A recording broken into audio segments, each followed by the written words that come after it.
প্রকৃতিতে লেগেছে শীতের ছোঁয়া। সকালের শিশির ভেজা ঘাস আর কুয়াশায় ঢাকা পড়ছে প্রকৃতি। একই সঙ্গে খেজুরের রস সংগ্রহে ব্যস্ত থাকতে দেখা গেছে ঠাকুরগাঁওয়ের গাছিদের। দেশের সর্ব উত্তরের জেলা ঠাকুরগাঁয়ে শীতের আগমন একটু আগেভাগেই হয়। এবারেও এর ব্যতিক্রম হয়নি।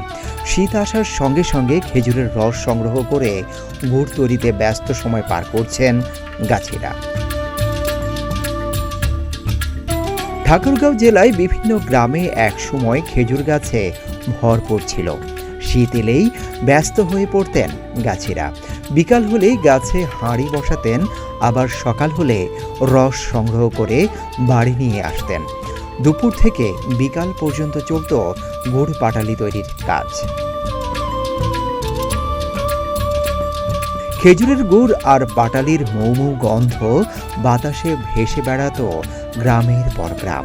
কেউ কেউ রস বিক্রি করতেন, আবার কেউ স্বজনদের বাড়িতেও পাঠাতেন। কালের বিবর্তনে হারিয়ে যেতে বসেছে গ্রাম বাংলার এসব ঐতিহ্য। বিলুপ্তির পথে খেজুর গাছ। জানা গেছে ঠাকুরগাঁয়ের গুড় স্বাদে ও ঘ্রাণে বেশ বিখ্যাত। গাছিরা পাইকারি বাজারে গুড় বিক্রির পাশাপাশি খুচরা বাজারে গুড় বিক্রি করে থাকে। সাধারণত পাইকারি ব্যবসায়ীরা 180 টাকা কেজিতে গুড় কিনে বাজারে 200 থেকে 220 টাকা বিক্রি করে থাকেন।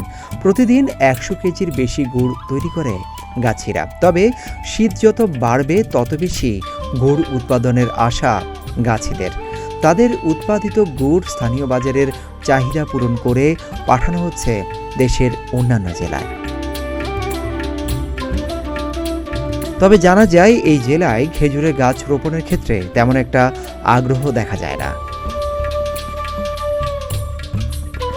সিদ্দিকুর রহমান রুমন, প্রতিদিনের বাংলাদেশ।